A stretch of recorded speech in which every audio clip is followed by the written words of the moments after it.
Hello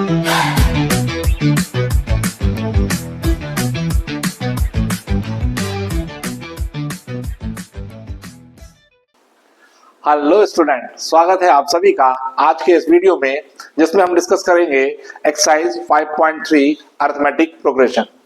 आज का video बहुत इंटरेस्टिंग होने वाला है क्योंकि इसमें अरिथमेटिक प्रोग्रेशंस के कुछ इंटरेस्टिंग फैक्ट्स से आज हम शुरुआत करेंगे।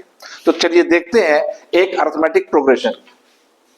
We take a randomly arithmetic progression like 2, 4, 6, 8, 10, मैं इसके कुछ ज्यादा से टर्म्स लिख लेता हूं, 12, 14, 16, 18, 20, 22, 24.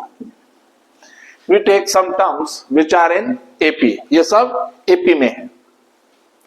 तो देखेंगे AP की कई विशेषताओं में से एक प्रॉपर्टी ये भी होगी, the sum of the equidistances term of an AP remain same, remain constant, वो सेम होते हैं। क्या कहता है ये रूल कि हम बिगिनिंग से फर्स्ट टर्म लें और लास्ट से फर्स्ट टर्म लें, इन दोनों नंबर्स का सम करें, दैट मींस 2 + 24 वी गेट 26। इसी तरह से बिगिनिंग से सेकंड टर्म लें, लास्ट से सेकंड टर्म लें, इन दोनों का सम करें तो 4 + 22 ये भी 26। इसी तरह से बिगिनिंग से थर्ड टर्म, लास्ट से third term, that means 6 + 20 we get once again 26 and so on।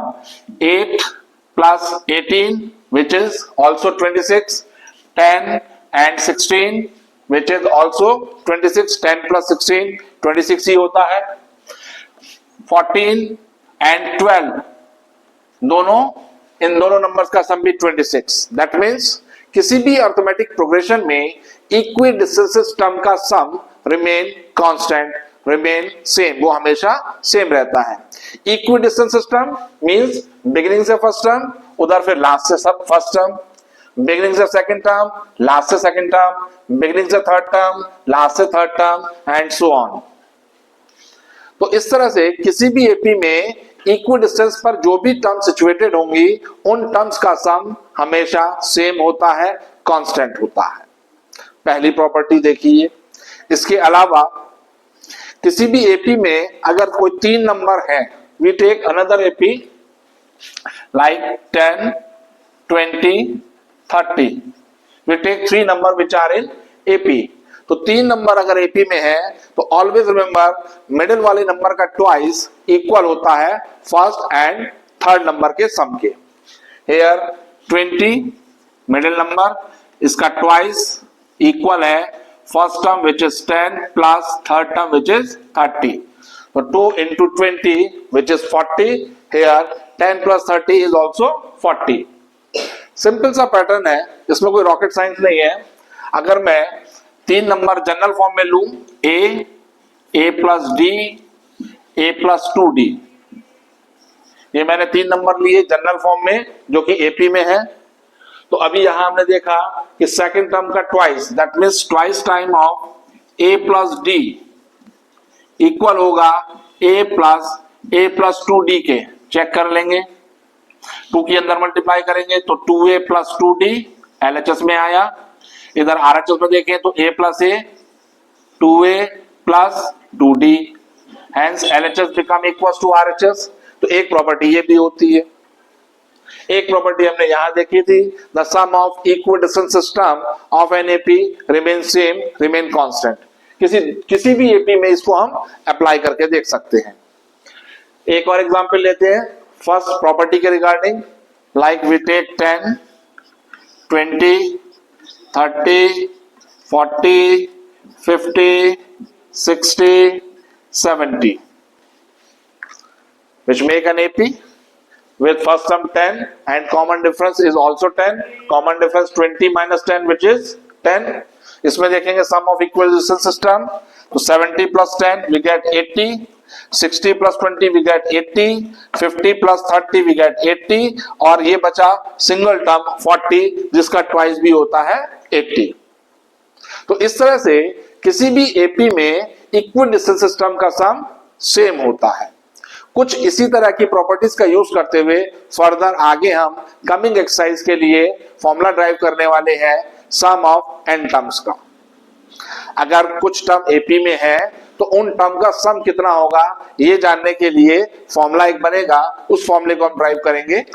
आइए चलिए देखेंगे अब। s equal 1 plus 2 plus 3 plus 4 plus and so on up to 100.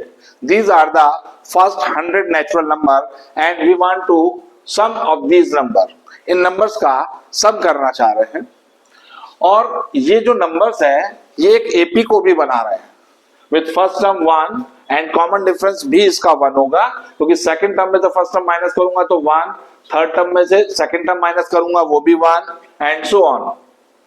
तो एक एपी है जो कि first n natural number, first 100 natural number का सम हम निकालना चाह रहे हैं।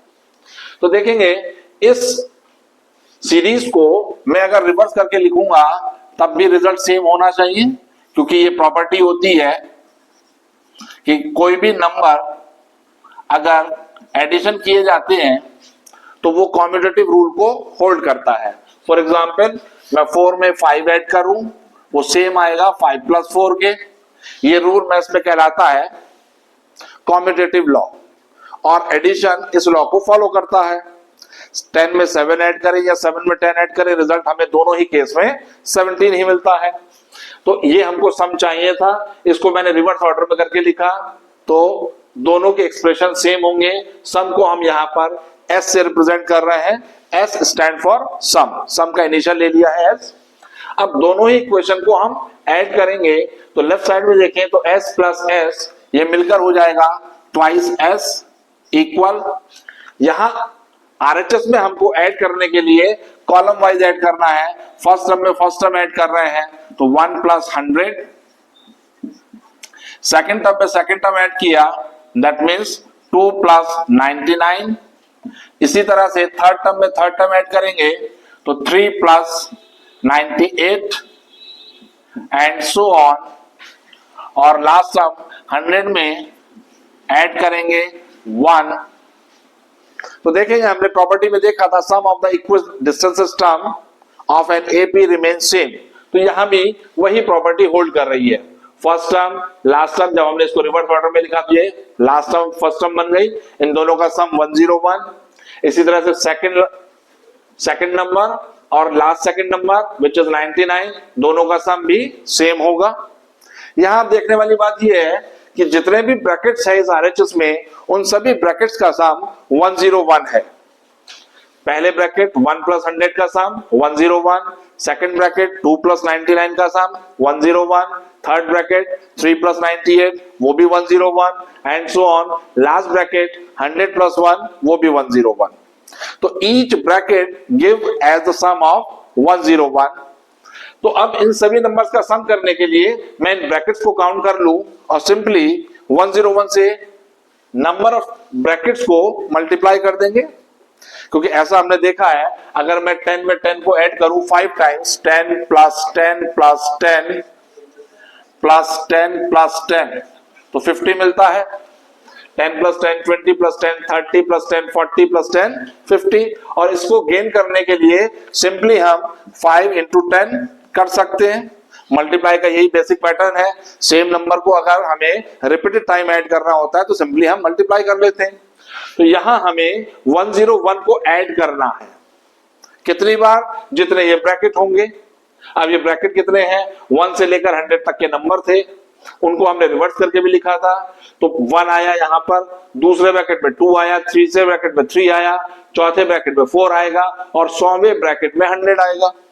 तो here is 100 bracket in RHS or every bracket gives sum as 101. So the sum of these terms become 100 into 101 और ये वैल्यू आई हमारे पास 2s की।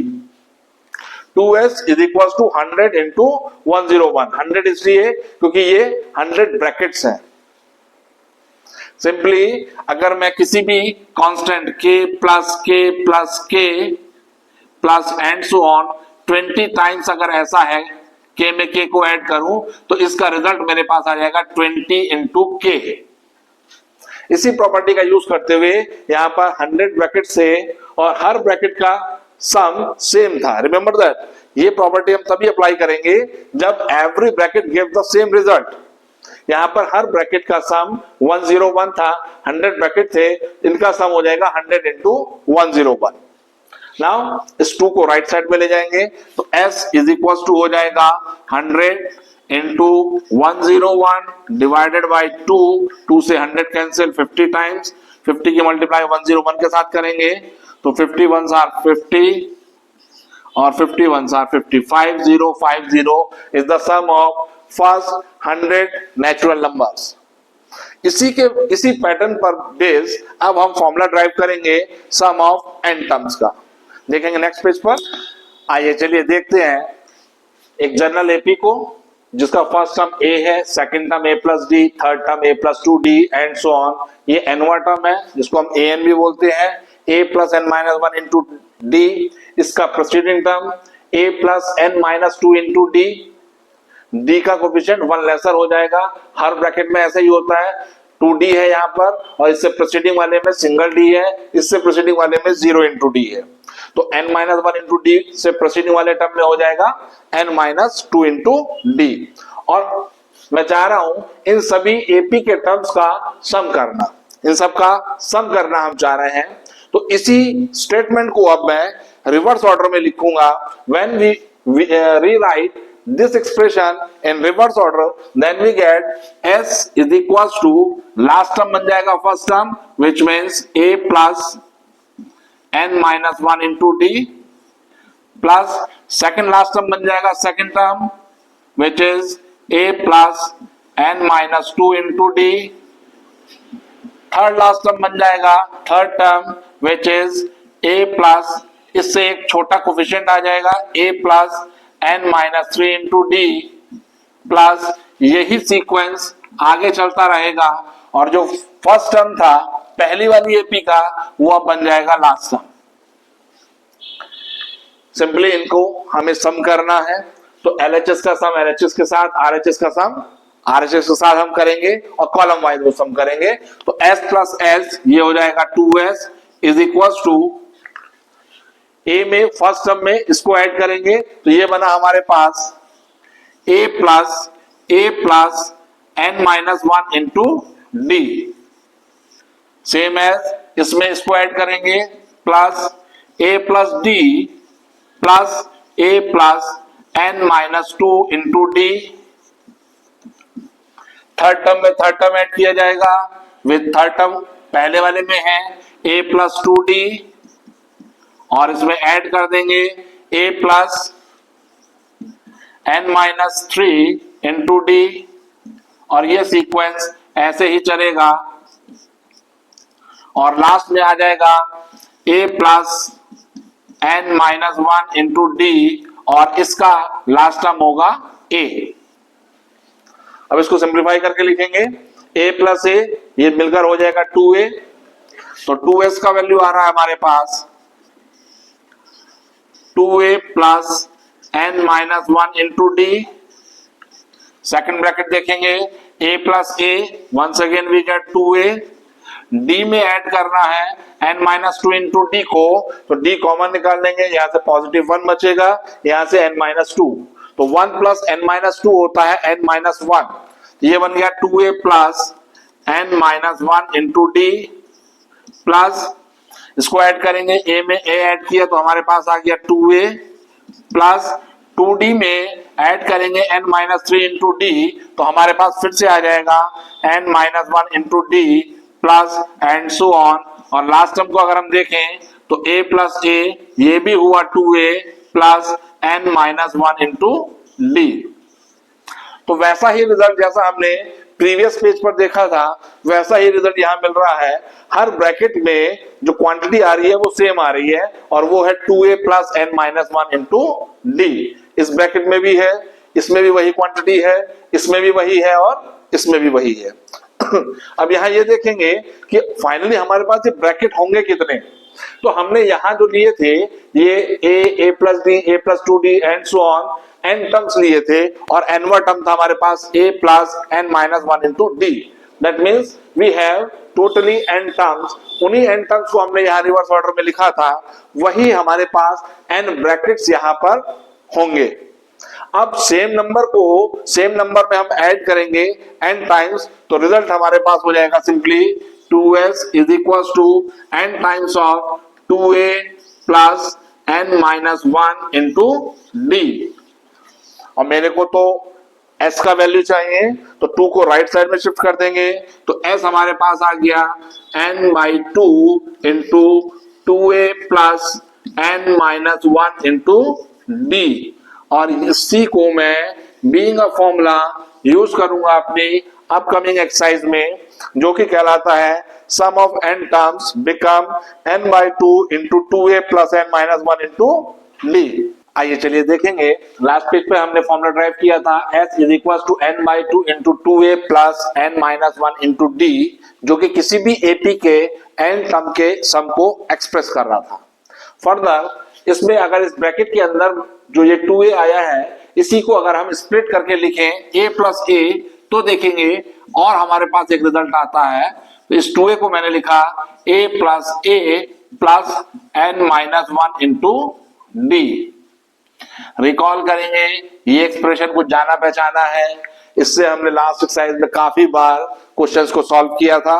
ये कुछ और नहीं, ये an ही है, ये nवा टर्म का ही एक्सप्रेशन है, तो इसको रिप्लेस कर सकते हैं हम an से ही। तो s is equal to n by 2 into a plus an। अब यदि किसी एपी में n ही टर्म हो, तो ये an उस एपी का लास्ट टर्म होगा। फॉर एग्जाम्पल मैं कहूं किसी एपी में 20 टर्म है, तो 20th term is the last term, और लास्ट टर्म को एक्सप्रेस करते हैं l से। तो इस फॉर्मूले को ऐसे भी लिखा जा सकता है s is equal to n by 2 into a plus l, where l is the last term, और जनरली वी से दैट nवा टर्म।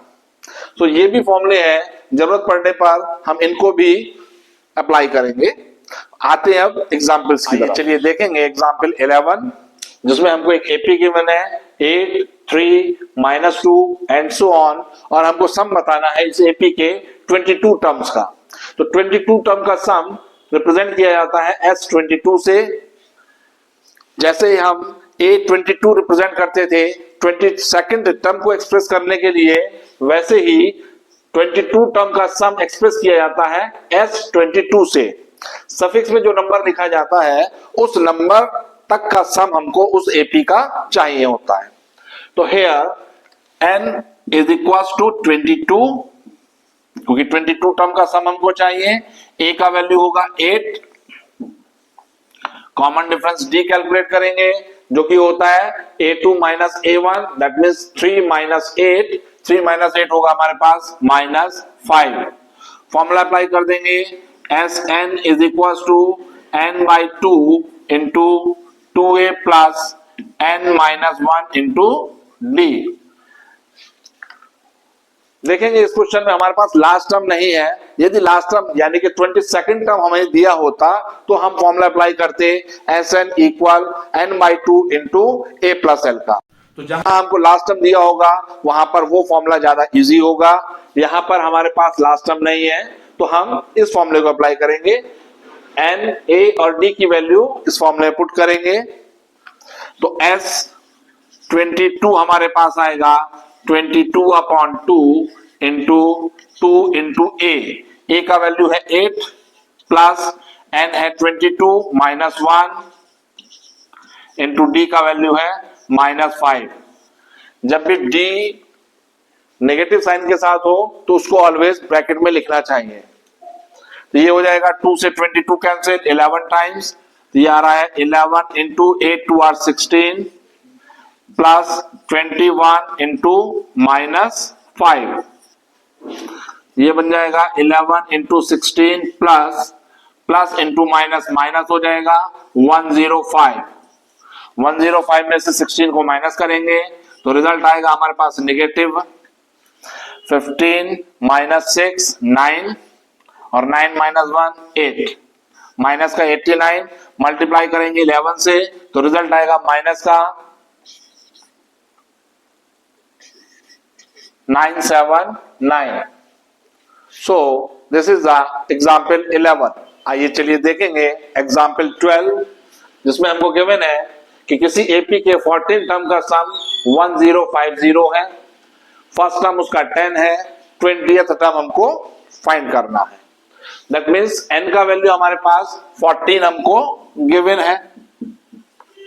S14 की आइडेंटिटी लगा देंगे। S14 होता है n/2 into 2a plus n-1 into d।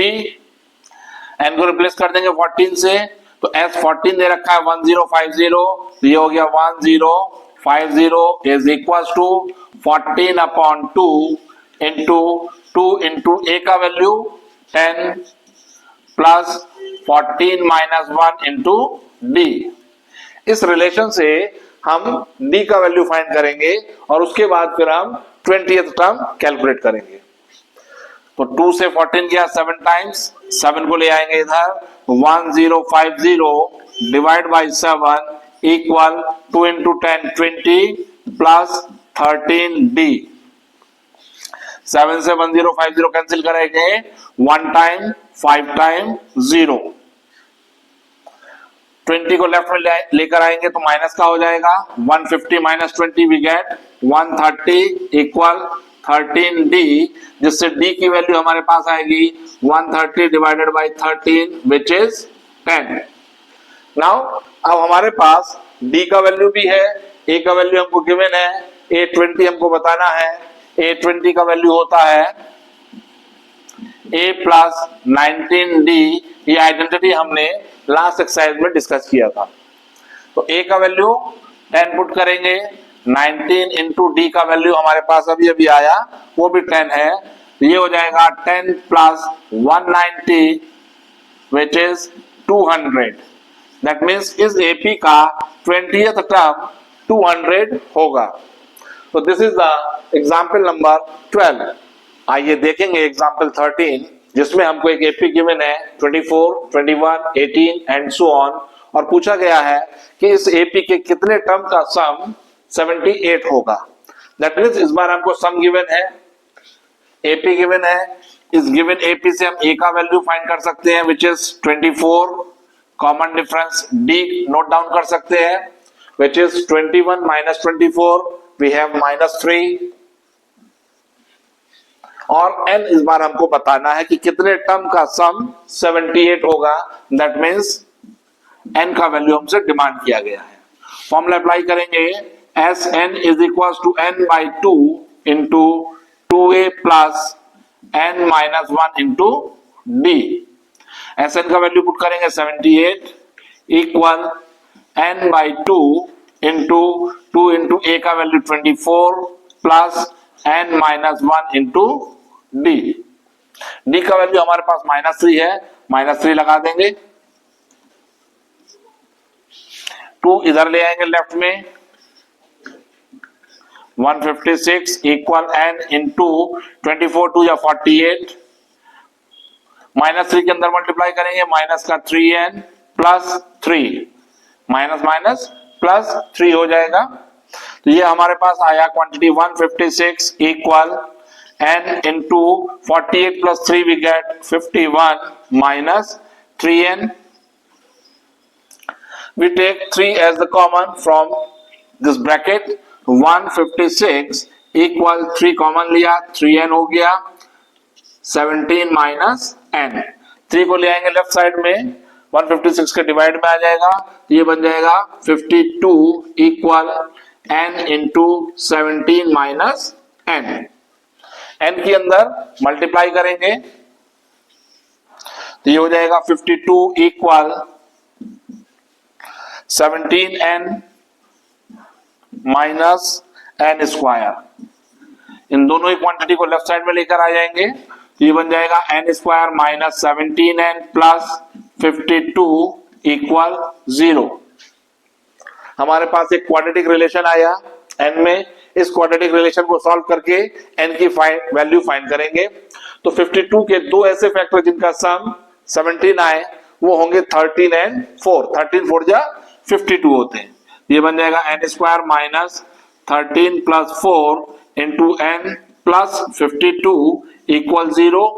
n का अंदर multiply करेंगे, माइनस के 13n minus 4n plus 52 equal 0। We take n as the common, then we get n minus 13. Here we take minus का 4 common लेंगे, बचेगा हमारे पास n minus 13 equal 0. Once again we take n minus 13 as the common, then we get n minus 4 equal 0. तो अगर पहला expression 0 होता है तो उससे n minus 13 equal 0, तो n का वैल्यू हमारे पास आ गया 13, और if n minus 4 becomes 0 तो n का वैल्यू हो जाएगा 4। यहां पर हमारे पास n की दो वैल्यूज आई और दोनों ही वैल्यूज नेचुरल नंबर है, इसलिए दोनों ही वैल्यूज एडमिसिबल होंगी। दोनों में से हम किसी को भी रिजेक्ट नहीं कर सकते। दैट मीन्स इस क्वेश्चन के दो आंसर होंगे। इस एपी के 4 टर्म का सम भी 78 होगा और 13 टर्म का सम भी 78 होगा। How it is possible? Yes, it is possible, क्योंकि जो 4th टर्म से आगे के टर्म के सम होंगे, 5th टर्म से 13th टर्म के जो सम होंगे वो सम होंगे 0। कुछ पॉजिटिव टर्म्स होंगे, कुछ नेगेटिव टर्म्स होंगे, क्योंकि ये एपी हमारे पास जो है ये डिक्रीजिंग ऑर्डर की है, कॉमन डिफरेंस हमारा नेगेटिव है। तो ऐसे में 5th टर्म से लेकर 13th टर्म तक का जो नंबर होगा उनका जो सम आएगा वो 0 होगा। कुछ पॉजिटिव टर्म, कुछ नेगेटिव टर्म्स, आपस में उनका सम अगर हम करेंगे तो वो सम 0 होगा। तो हम कह सकते हैं कि जो सम 4 टर्म्स का होगा वही सम 13 टर्म का भी होगा। इसको डिटेल से करने के लिए हम इस एपी को एक्सटेंड कर सकते हैं और उसमें से इसके 13 टर्म तक हम निकाल के देखें तो 4 टर्म का सम भी 78 आएगा और 5th टर्म से लेकर 13 टर्म तक के जो सम होंगे उसको अगर हम कैलकुलेट करके देखेंगे तो वो भी हमको 0 मिलेगा, यानी कि दोनों ही आंसर वैलिड होंगे। इन केस यहां अगर कोई नंबर नेगेटिव आता या फ्रैक्शन में आता, उस केस में सिर्फ नेचुरल नंबर हम कंसीडर करते, एक हमारे पास आंसर होता, दूसरे आंसर को हम रिजेक्ट कर देते, क्योंकि n का वैल्यू कभी फ्रैक्शन में या नेगेटिव नहीं हो सकता। तो सिर्फ जो पॉजिटिव नेचुरल नंबर होगा, सिर्फ जो नेचुरल नंबर हमारे पास आएंगे उसको ही हम कंसीडर करेंगे। So this is the example number 13। आइए देखेंगे एग्जाम्पल 14 का फर्स्ट पार्ट, जिसमें हमको फर्स्ट 1000 नेचुरल नंबर का सम बताना है। तो 1 + 2 + 3 + एंड सो ऑन प्लस 1000। और ये जो नेचुरल नंबर होते हैं ये भी एक अरिथमेटिक प्रोग्रेशन ही बनाते हैं, एपी ही बनाते हैं विद कॉमन डिफरेंस 1, क्योंकि दो कॉन्सेक्यूटिव टर्म के बीच में 1 का इसमें डिफरेंस होता है। यहां हमारे पास एपी का लास्ट सम अवेलेबल है, तो हम जो सेकंड वाला फॉर्मूला है इसमें वो अप्लाई करेंगे, ज्यादा इजी रहेगा। Here a is equals to 1 first term, and 1 से लेकर 1000 तक 1000 टर्म ही होंगे, एंड l which is 1000। तो Sn का फॉर्मूला अप्लाई करेंगे, n/2 into a plus l। n है यहां पर 1000 डिवाइडेड बाई 2 इंटू a का वैल्यू 1 प्लस l का वैल्यू 1000। C कैंसिल हो गया 500 टाइम्स, तो here is 500 multiply by 1001। Multiply करेंगे तो 500 का 1 से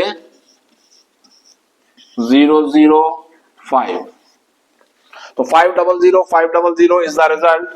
इस क्वांटिटी को फाइंड करने के लिए हम अपना यूजुअल फॉर्मूला जो Sn is equal to n/2 plus 2a plus n minus 1 into d होता था उसको भी अप्लाई कर सकते हैं, उससे भी हमको सेम रिजल्ट मिलेगा। थोड़ा सा कैलकुलेशन लेंदी हो जाएगा, इससे ज्यादा कोई फर्क उसमें नहीं होगा। तो दोनों में से किसी भी फॉर्मूले की हेल्प से हम इसको फाइंड कर सकते हैं। तो ये था एग्जाम्पल 14 का फर्स्ट पार्ट। देखेंगे 14 का सेकंड पार्ट, जो कि फर्स्ट पार्ट की तरह ही है। हमें सम फाइंड करना है फर्स्ट एंड पॉजिटिव इंटीजर्स का। तो जो पॉजिटिव इंटीजर्स होते हैं उन्हीं को हम नेचुरल नंबर भी कहा जाता है। तो सम हमको फाइंड करना है फर्स्ट एंड पॉजिटिव नंबर्स का। तो अप्लाई कर देंगे formula, here a is equal to 1, n का वैल्यू एन ही है, डी का वैल्यू भी यहाँ 1 होगा। तो एस एन का फॉर्मूला होता है n by two into a plus l, क्योंकि यहाँ हमारे पास एल अवेलेबल है, एल का वैल्यू इस एग्जाम्पल में एन है, तो फॉर्मूले वैल्यू पुट कर देंगे, नोट डाउन कर लेंगे, l is equal to n. तो एस एन हमारे पास आ जाएगा n by two into a का वैल्यू 1 प्लस एल का value N.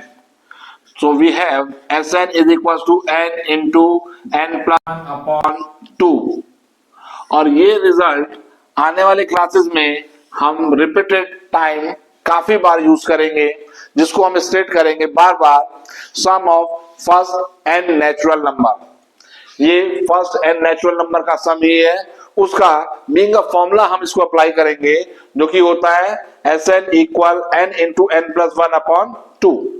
But remember that ये सम जो हमारे पास जो फॉर्मूला आया है, ये फर्स्ट n नेचुरल नंबर का सम आया है।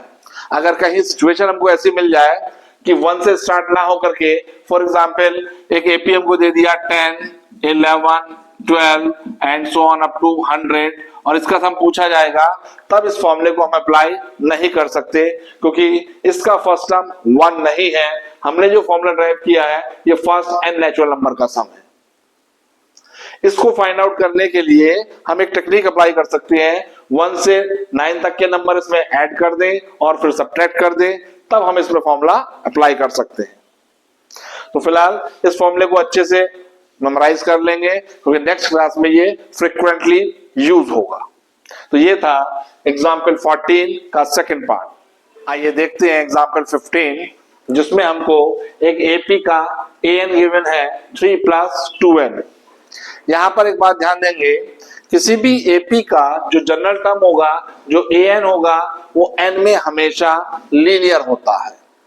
ये उस जनरल टर्म से एपी को पहचानने का एक तरीका भी होता है। अगर गिवन an लीनियर पॉलिनोमियल है n में, तो वो एक एपी का जनरल टर्म होगा। यदि ये क्वाड्रेटिक हुआ तो ये एक एपी के जनरल टर्म को एक्सप्रेस नहीं कर सकता। किसी भी और डिग्री का पॉलिनोमियल एपी का जनरल टर्म नहीं बन सकता, सिर्फ लीनियर पॉलिनोमियल ही एपी का जनरल टर्म होता है।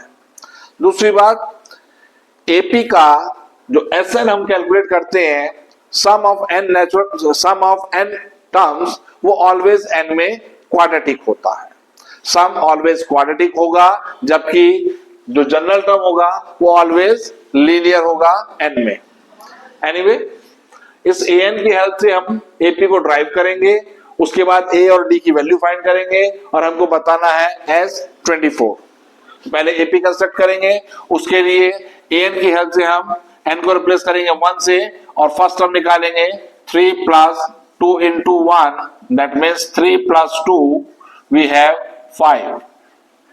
सेकेंड टर्म फाइंड आउट करने के लिए n को 2 से रिप्लेस कर देंगे, 3 plus 2 into 2, that means 4 plus 3 we get 7।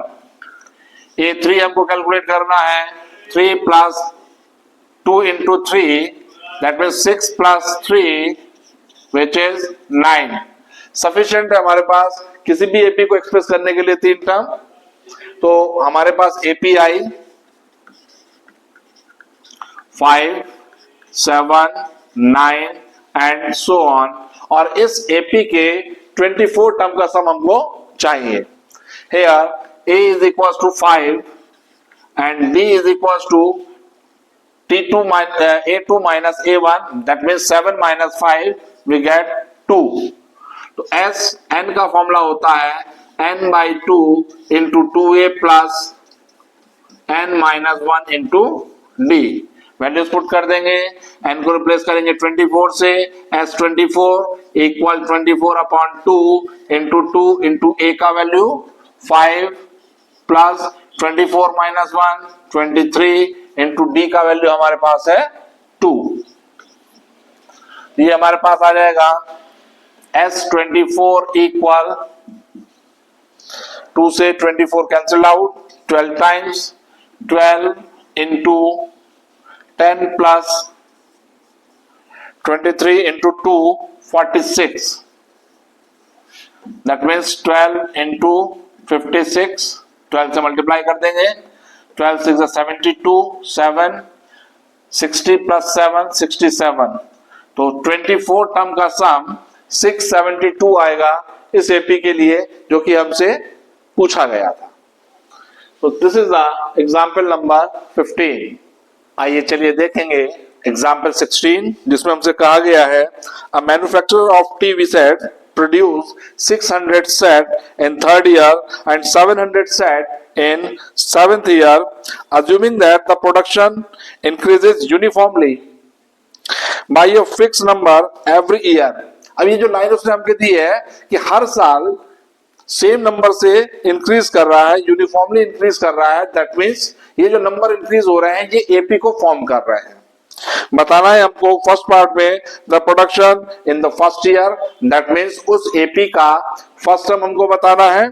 Second part में हमको बताना है the production in the 10th year, कि 10वें वर्ष में स्पेसिफिक 10वें साल में कितना प्रोडक्शन हुआ है ये हमको बताना है। और थर्ड पार्ट में हमको बताना है the total production in first 7 year, that means हमको बताना है कि फर्स्ट ईयर में जो प्रोडक्शन हुआ प्लस सेकंड ईयर में जो प्रोडक्शन हुआ प्लस थर्ड ईयर में जो प्रोडक्शन हुआ plus and so on plus 7th year में जो प्रोडक्शन हुआ, वो टोटल प्रोडक्शन निकाल के हमको ऐड करना है। तो देखेंगे यहां हमको दे रखा है थर्ड टर्म, यानी कि थर्ड ईयर में 600 टीवी सेट प्रोड्यूस किए गए, यानी कि उस एपी का थर्ड टर्म 600 होगा। 7th ईयर में 700 प्रोड्यूस किए गए, यानी कि एपी का 7th टर्म 700 है। इन दोनों ही रिलेशंस को सॉल्व करेंगे, पहले ट्रांसफर करेंगे हम ए और डी के टर्म में, उसके बाद उसको सॉल्व करेंगे, उससे हम ए और डी का वैल्यू फाइंड करेंगे। तो A3 हमारे पास होता है a plus 2d which is equal 600, इसको इक्वेशन फर्स्ट। A7 होता है a plus 6d which is equal to 700। Subtract कर देंगे दोनों इक्वेशंस को, साइन अपोजिट हो जाएंगे, a से a cancel, 2d minus 6d we get minus का 4d इक्वल माइनस 100, माइनस से minus cancel, d is equal to 100 upon 4, तो d की वैल्यू हमारे पास आई 25। d का वैल्यू आइदर इक्वेशन फर्स्ट में या सेकंड में पुट करके हम a का वैल्यू फाइंड कर सकते हैं। तो फ्रॉम इक्वेशन 1 d का वैल्यू पुट कर देंगे, a प्लस 2 इंटू d का वैल्यू है 25 equal 600, 2 into 25 we get 50, right side में जाएगा तो a का value 600 minus 50 we get a become 550, which is the solution for first part। a का वैल्यू हमसे पूछा था। in the first year the producer produced 550 TV sets in the first year। Second part देखेंगे, A10 बताना है हमको कि 10वें साल में कितना प्रोडक्शन हुआ ये हमको बताना है। तो इसके लिए हमको बताना है A10। A10 होता है a प्लस 9 इंटू डी। ए का वैल्यू हमारे पास है 550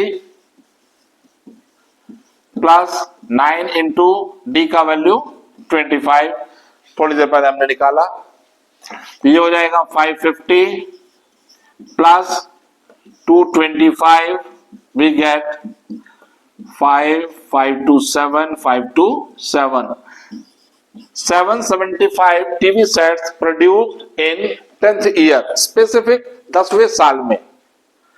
थर्ड पार्ट में पूछा है 7 सालों के प्रोडक्शन का सम। लैंग्वेज का थोड़ा सा अंतर है लेकिन मीनिंग बिल्कुल बदल जाता है। यहां पर हमसे पूछा है 7 साल में कुल कितने टीवी सेट प्रोड्यूस किए गए, दैट मीन्स हमको सम निकालना है उस एपी का, S7 हमको फाइंड करना है। सेकंड पार्ट में पूछा था कि 10वें साल में कितने टीवी सेट प्रोड्यूस किए गए, तो इसमें हमसे सम नहीं पूछ रहा, स्पेसिफिक 10th ईयर का प्रोडक्शन हमसे पूछा है कि कितना हुआ, जो कि 775 आया। थर्ड पार्ट देखेंगे, S7 के लिए फॉर्मूला अप्लाई कर देंगे, 7/2 इनका वैल्यू 7 हो गया into 2a plus 7 minus 1 which is 6 into d. A और डी का वैल्यू प्लेस कर देंगे, 7/2 इंटू 2, ए का वैल्यू 550 प्लस 6 इंटू डी का वैल्यू हमारे पास आया था 25. So we have 7 upon 2 into 1100 plus 150. Here we get 7 upon 2 into 1250. 2 से कैंसिल कर देंगे, 6 टाइम, 2 टाइम, 5 टाइम्स, 7 से मल्टीप्लाई करेंगे,